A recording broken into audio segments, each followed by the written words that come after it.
Bonjour à tous. Comment ont évolué les pratiques d'achat des Français avant, pendant et après les confinements? Quels sont les leviers d'attractivité des commerces de centre-ville? Quels sont les services les plus plébiscités? La deuxième édition du baromètre réalisée par la Banque Postale en partenariat avec les Éco-études nous révèle des consommateurs plus responsables, plus militants, mais aussi plus exigeants. Pour nous présenter les principaux enseignements de ce baromètre, j'ai le plaisir de recevoir Michaël Lenézé. Bienvenue. Vous êtes directeur du marché des professionnels de la Banque Postale. Et Laurent David, bonjour. Bonjour. Vous êtes directeur des Éco-Publishing. Alors, Michaël Lenézé, pourquoi avoir lancé cette deuxième édition du baromètre? Alors, la Banque Postale est avant tout une banque de détail de proximité. Dans notre signature, nous avons aussi une signature qui s'appelle Banque et citoyenne. Nous sommes le premier financeur des collectivités locales. Donc tout ça amène une forme d'attention particulière sur la vitalité des territoires, sur le développement des centres-villes. C'est pour ça qu'on l'a fait avec les Échos, parce que d'ailleurs on est très attaché, très sensible à ce côté vitalité, développement du commerce de centre-ville. Donc à la fois pour nous, en termes de prévision de ce que peut donner l'évolution de ce marché de centre-ville, entre guillemets, versus peut-être aussi donner des clés de compréhension à nos clients artisans, commerçants, franchises, pour comprendre quelles sont les attentes des Français vis-à-vis d'eux, en termes de services, en termes d'offres, en termes de manière de se présenter, en termes de digital.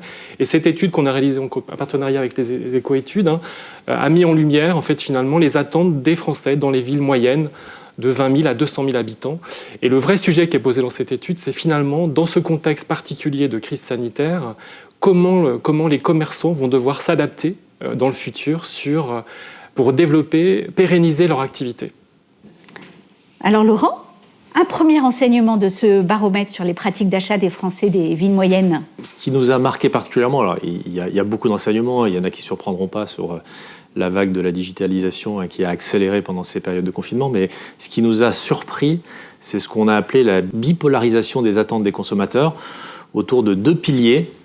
Alors le premier, là, ça ne surprendra pas non plus, mais ça émerge avec vraiment force. On est à près de 90% d'attentes des consommateurs. C'est de produits durables. Ça recouvre effectivement tout ce qui est durable au titre qui préserve l'environnement, tout ce qui est éthique, qui va préserver les personnes, mon environnement immédiat, donc tout ce qui va être circuit court.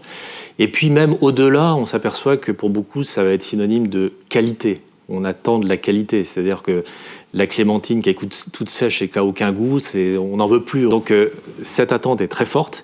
Et alors il y a une autre attente qui peut sembler des fois un peu paradoxale par rapport à ce besoin de qualité, c'est une attente de prix qui reste très très forte. Alors bon, c'est pas hyper surprenant parce qu'un consommateur, il cherche à acheter quand même au meilleur prix. En général, il fait attention. C'est d'autant moins étonnant que dans cette période-là, il y a une tension économique très forte, qu'il y a beaucoup de consommateurs qui sont aussi des salariés, des professionnels, qui ont perdu du pouvoir d'achat. Et on sait aussi, on l'observe, et c'est frappant, que c'est une période où on a beaucoup acheté sur Internet. Et sur Internet, on compare très facilement. Et ça devient d'ailleurs souvent un levier de préférence, de dire voilà, où est-ce que je vais trouver le meilleur prix. Il y a beaucoup d'opérateurs qui jouent là-dessus, des places de marché. Alors que tirer de ça quand on est commerçant? Moi, je crois qu'il y a une chose, c'est qu'il faut faire attention au prix, bien sûr, mais quelque part, la qualité a un prix. Et je pense que c'est important, et il y en a de plus en plus qui le font, de raconter des histoires, de raconter l'histoire du produit qu'on vend. Parce que finalement, un prix, ça se justifie. Et quand on dit « je recherche un prix », on n'attend pas le même prix, pour reprendre l'exemple d'une clémentine qui n'a aucun goût, et on est prêt à mettre plus cher pour avoir quelque chose qui a du goût. Un deuxième point qui ressort de cette étude, de ce baromètre sur le consommateur, qui est finalement de plus en plus acteur, encore plus citoyen. En 2019, on avait 2/3 des Français qui se déclaraient déjà attachés à leur centre-ville, et en 2020, avec la crise, cet attachement revêt un militantisme fort. Alors, comment ont évolué les habitudes d'achat post-confinement. Peut-être avant post-confinement, il y a peut-être quelque chose à dire, c'est que pendant le confinement, 81% des Français ont été finalement limités dans leurs achats sur les dépenses qu'on appelle du quotidien, c'est-à-dire l'alimentation, les médicaments. Pour trois raisons principales qui sont extrêmement fortes. La première, c'est que d'une part, les offres digitales des commerces de proximité, qui étaient le lieu de chalandise naturel pendant le confinement, étaient limitées, donc, et pas forcément là. Les commerçants n'étaient pas forcément en capacité de proposer une offre digitale. La deuxième raison, c'est aussi une forme de peur du lendemain. Les Français ont exprimé le fait que, finalement, la peur du chômage a été assez prégnante dans le premier confinement. Et la troisième raison, c'est aussi le fait de dire, finalement, je diminue ma consommation quotidienne et j'ai une démarche presque éco-responsable en disant à quoi sert tout ça de consommer parce que, finalement, la santé prime avant tout. Ça, c'est la période pendant le confinement. Post-confinement, quand on regarde ce qui est déclaré par les Français, 42% des Français disent je vais plus dans mon centre-ville qu'avant, je vais plus en proximité, donc sans doute par habitude de consommation. Et ce qui est encore plus intéressant et plus fort, je trouve, c'est que 30% des Français déclarent vouloir changer leur comportement et adopter une consommation la plus locale possible dans leur commerce de proximité. Et ça, je trouve que quand on ajoute les 42 et les 30, ça fait 72% des Français qui disent vouloir consommer plus dans leur centre-ville. Et ça montre le vrai attachement, quelque part, de ce centre-ville. Laurent, je reviens vers vous. Alors, les consommateurs expriment aussi de nombreuses attentes vis-à-vis de leur commerce de centre-ville, des attentes qui, normalement, permettront de pérenniser, de développer, voire de diversifier l'activité des commerçants. Quelles sont ces attentes ? La grande attente, on s'aperçoit que de ce point de vue-là, le moment de vie compliqué qu'on a vécu, qu'on vit encore, c'est que finalement, c'est un accélérateur fort de tendances qui existait. Alors, on a évoqué la digitalisation, mais il y a aussi un énorme besoin de produits durables. On a pris conscience que peut-être on était allé trop vite, on n'avait pas mesuré assez. C'est un moment où on s'est posé, on a fait un constat sur notre façon aussi de consommer et de vivre. Et il y a ce besoin vraiment de produits et services qui vont respecter l'environnement.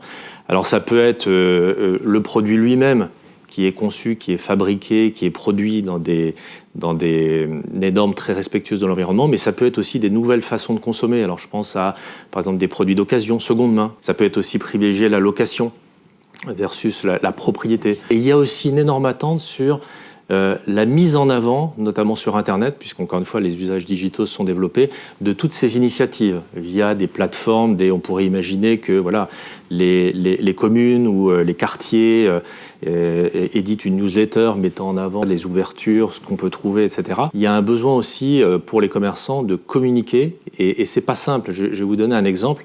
Moi, j'ai quelqu'un en bas de chez moi qui tient un restaurant. C'est quelqu'un qui a 50-60 ans. Et il se retrouve aujourd'hui obligé, effectivement, d'avoir un site internet, un réseau social.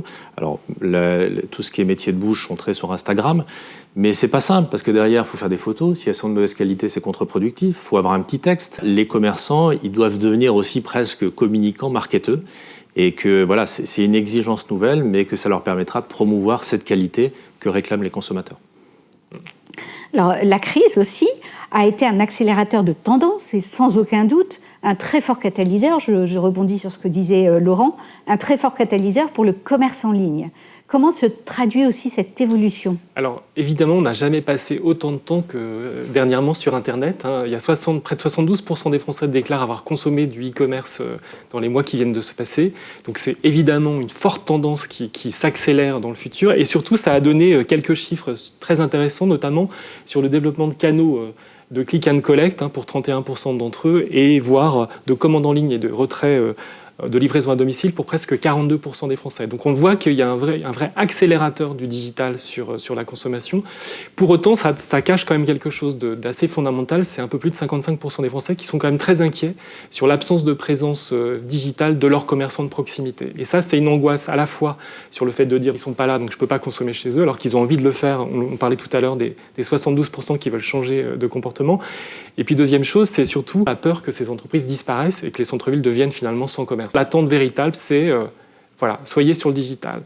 Et je dirais qu'en termes d'expérience client, cette période de confinement et de post-confinement s'est traduite souvent par une forme de bricolage de la part des commerçants qui ont été très inventifs sur les modes opératoires, le drive piéton, le click and collect ou le call and collect. Mais finalement, fondamentalement, ce que déclarent les Français, c'est que pour plus de 55% d'entre eux, ce qu'ils veulent, c'est une vraie expérience digitale, avec une commande sur un site et éventuellement un retrait dans le point de commerce. Parce que finalement, quand on regarde le call and collect qui est aujourd'hui affiché sur pas mal de magasins, finalement, il n'y a que un peu moins de 22% des Français intéressés par cette démarche. Donc, on a une vraie recherche d'expérience véritablement digitale de commandes en ligne avec des sites qui tiennent la route. On voit aussi émerger des attentes d'initiatives solidaires exprimées par les Français interrogés. Quelles sont-elles, ces attentes d'initiatives, Laurent ? Alors, il y a une tendance de ce point de vue-là qu'on avait relevée l'année dernière sur le baromètre 2019 et qui se confirme, c'est l'appétence pour des magasins hybrides. Alors, ceux qui sont plébiscités, c'est j'ai une boulangerie où je vais pouvoir avoir un petit salon de thé à côté, boulangerie-pâtisserie. J'ai une boucherie associée à un restaurant. Alors, évidemment, tous les métiers s'y prêtent pas. Et qu'est-ce que ça veut dire au fond, ça ? Ça veut dire que, voilà, il y a aussi une attente d'innovation, je pense. C'est-à-dire d'être surpris, de découvrir des nouvelles choses. Et on voit beaucoup d'innovation, d'ailleurs, dans certains commerces, notamment dans les grandes villes. Sachant qu'on retrouve aussi cette innovation dans les petites villes, qu'elle peut avoir un sens aussi particulier dans une petite ville où, effectivement, le nombre d'habitants ne justifie peut-être pas qu'il y ait un commerce, par exemple, je vais reprendre l'exemple, un café. En revanche, un magasin hybride où on vendrait des meubles, du design, on pourrait prendre le café, où il y aura un coin libraire, etc. Ça, le modèle économique retrouverait de la valeur, de la pertinence.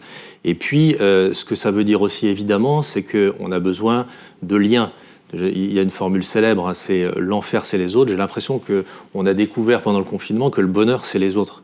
Et il y a plein de témoignages de gens qui disaient « mais je me trouvais hyper solitaire ».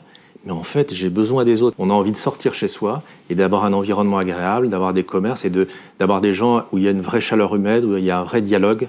Et ça, je pense que c'est ça aussi que ça plébiscite, parce que tous les exemples d'hybrides, de magasins hybrides qui sont mis en avant, c'est des formules où on va avoir du rapport humain, des conversations. Et ça, évidemment, dans une période comme celle-là, c'est un besoin. Donc finalement, les consommateurs français veulent le meilleur des deux mondes, l'agilité du digital et la proximité, l'humain, avec le physique. C'est bien ça ? C'est bien ça. Et je voudrais citer juste un dernier chiffre. Quand je vois la tendance, c'est 8 Français sur 10 qui déclarent que dans le futur, ils vont encore plus commander sur du e-commerce. Et donc quand on dit ça, c'est véritablement une transformation du modèle. 8 sur 10 qui disent « je vais consommer sur Internet demain ».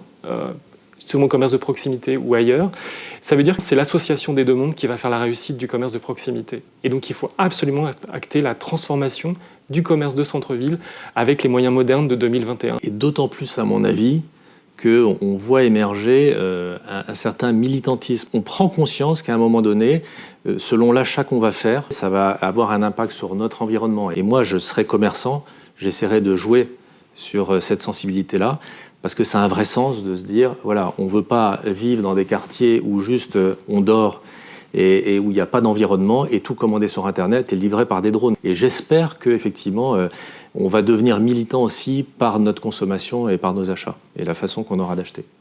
Merci beaucoup. Merci à tous les deux. Merci, Martin. Merci beaucoup.